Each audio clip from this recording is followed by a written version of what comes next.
Bismillahirrahmanirrahim. Assalamualaikum warahmatullahi wabarakatuh. Raditu billahi robba wa bil islami dina wa bi muhammadin nabiyya wa rasulah. Rabbi zidni ilma warzuqni fahma. Segala puja dan puji adalah hak ilahi Rabbi, Allah Rabbul Izzati, pemberi segala rizki, memberi petunjuk pada semua hati, pemegang hukum-hukum Islami. Salawat dan salam semoga tercurah kepada junjungan kita yakni Nabi besar Muhammad Sallallahu Alaihi Wasallam beserta keluarganya, para sahabatnya, serta selaku kita umatnya hingga akhir zaman. Amin ya Rabbal Alamin.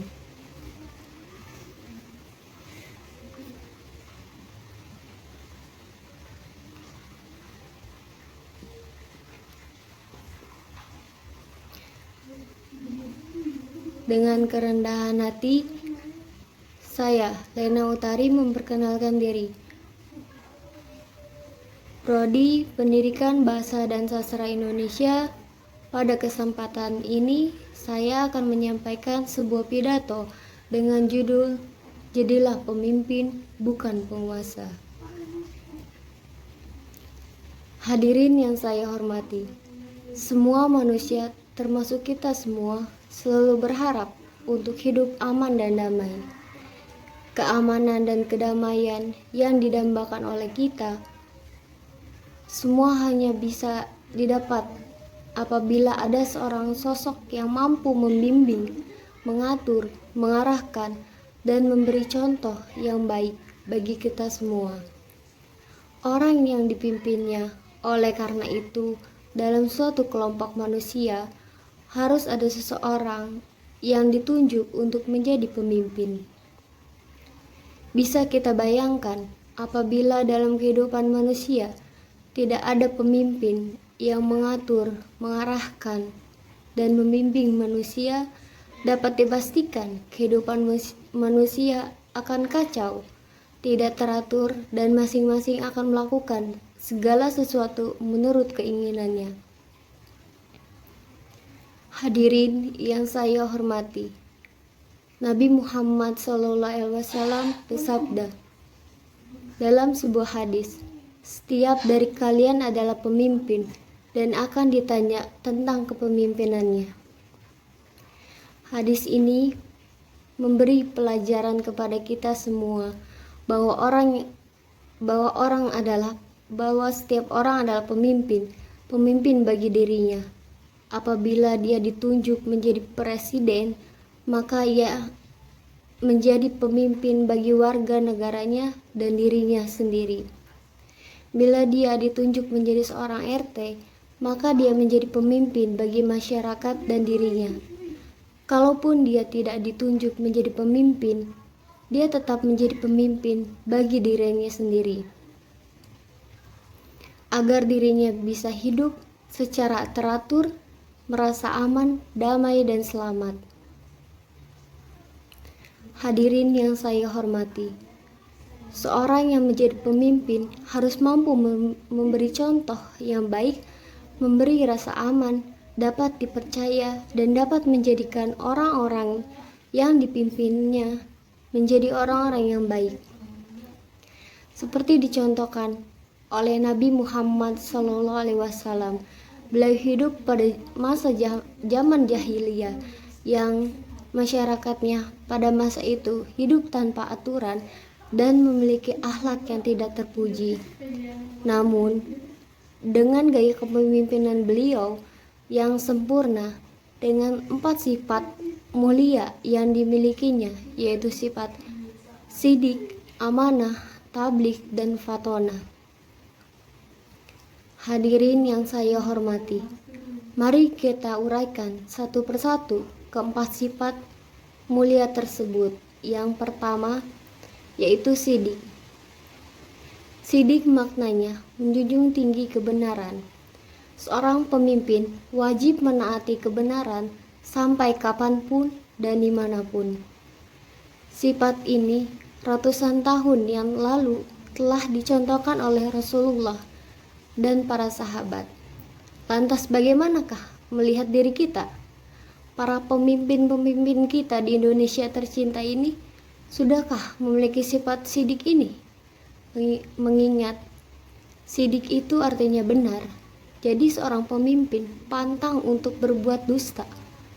Apapun bentuknya, bagaimanapun caranya, berdosa atau berkata tidak benar, seorang pemimpin berdosa berarti berdusta atas orang banyak.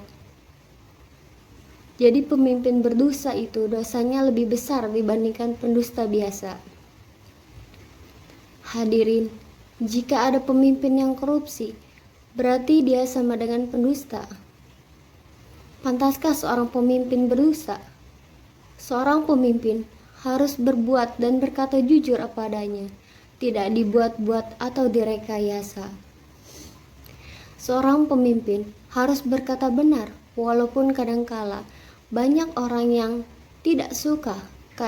Katakanlah yang benar itu benar, walaupun pahit rasanya, atau kadangkala diam itu lebih baik daripada bicara bagi seorang pemimpin jika ia tidak mampu berkata yang baik dan benar.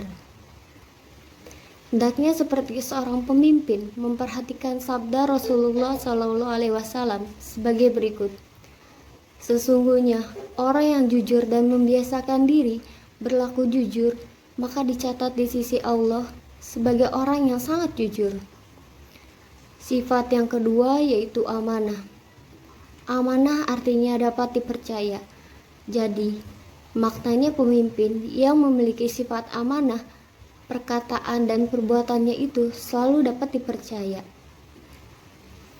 Hadirin yang saya hormati, hakikat amanah itu sebenarnya adalah titipan yang telah dipercayakan kepadamu, yang mana titipan tersebut suatu saat akan diambil oleh yang telah menitipkannya serta akan ditanya dan dimintai pertanggungjawaban atas hal yang dititipkannya itu. Semua yang ada pada diri kita adalah amanah.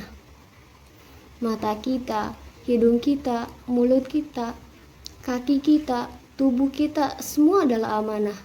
Masing-masing akan dimintai pertanggungjawaban oleh pemberi amanah, yaitu Allah Subhanahu wa Ta'ala.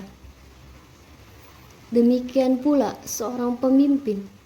Kepemimpinan adalah amanah yang sangat besar karena harus dipertanggungjawabkan di hadapan orang banyak, dan kelak di akhirat juga harus mempertanggungjawabkan di hadapan Allah Subhanahu wa Ta'ala. Pemimpin yang amanah pada dirinya akan muncul sifat disiplin dan tanggung jawab terhadap amanah yang telah dibebankan kepadanya. Pemimpin yang amanah tidak suka ingkar janji atau berbohong, karena ia takut kepada Allah, takut akan siksa neraka kelak di akhirat nanti. Para koruptor mungkin lupa dengan ancaman Allah ini, sehingga ia berbuat semaunya, memenuhi kepentingan nafsunya. Yang ketiga yaitu tablik. Tablik secara bahasa berarti menyampaikan, yaitu menyampaikan kebenaran yang pernah diterimanya kepada yang dipimpinnya. Menyampaikan pernyataan sesuai dengan yang ada. Menyampaikan pernyataan dengan benar. Menyampaikan keputusan yang semuanya dilandasi dengan kebenaran. Seorang pemimpin tidak pernah menyembunyikan kebenaran yang diterimanya, namun berani menyampaikan kepada masyarakatnya. Bukannya yang benar malah ditutup-tutupi, sedangkan yang salah disampaikan. Yang keempat yaitu fatona. Fatona secara bahasa berarti cerdas. Seorang pemimpin harus memiliki kecerdasan intelektual, emosional, dan kecerdasan spiritual. Dengan kecerdasan intelektual, seorang pemimpin akan berpikir untuk kemajuan, berpikir jauh ke depan berdasarkan tuntunan zaman. tentang teknologi dan membangun peradaban modern yang islami. Dengan kecerdasan emosional, seorang pemimpin akan memiliki sifat lebih terbuka dan tidak berpikiran kerdil, mau mendengar dan mempertimbangkan masukan yang lain, mau melihat kondisi dan situasi atau merasakan keprihatinan yang lain, serta senantiasa berpikir dan melakukan tindakan kebijaksanaan. Dengan kecerdasan spiritual, seorang pemimpin akan bersifat jujur, adil, dan istiqomah dalam kebaikan. Karena pemimpin merasa menyadari tentang pertanggungjawabannya di dunia dan akhirat.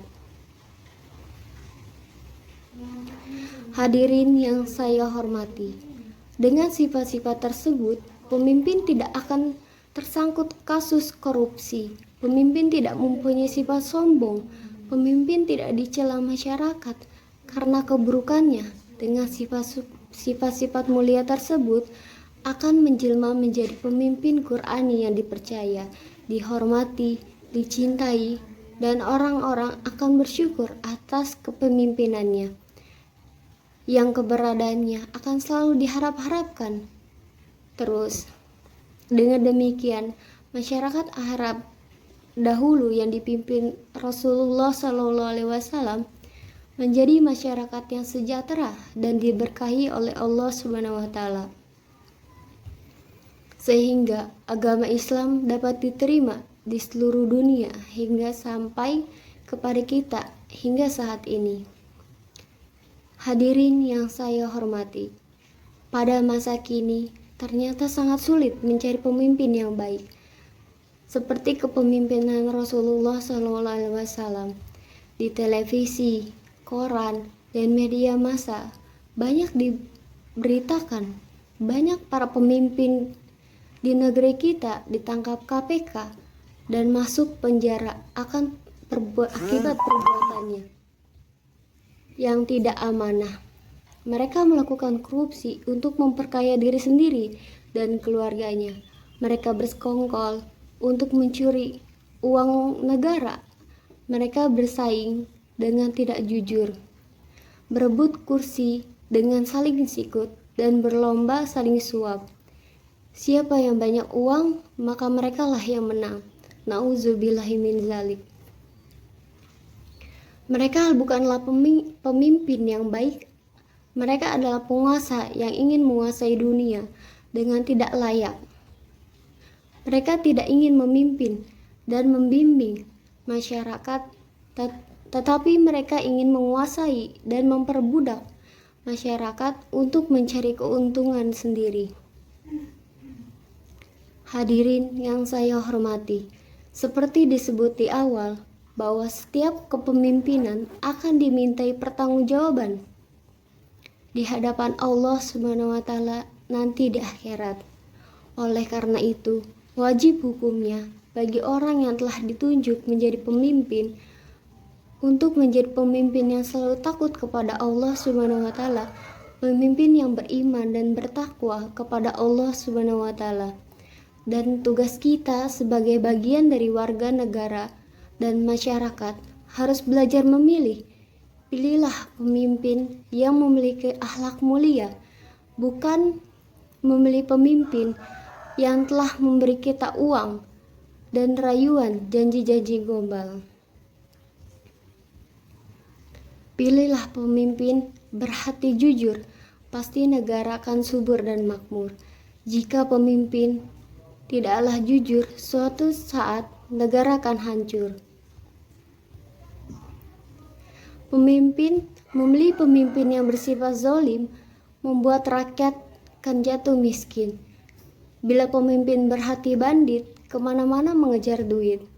Mudah-mudahan Allah SWT selalu memberi bimbingan kepada kita dalam memilih pemimpin yang baik, bukan penguasa yang jahat. Amin ya robbal alamin. Demikian apa yang dapat saya sampaikan. Semoga menjadi bahan renungan dan motivasi untuk memperbaiki diri kita masing-masing. sebagai seorang pemimpin. Demikian pidato saya. Atas kesalahan kehilafan, saya mohon maaf yang sebesar-besarnya. Wabillahi taufiq wal hidayah. Wassalamualaikum warahmatullahi wabarakatuh.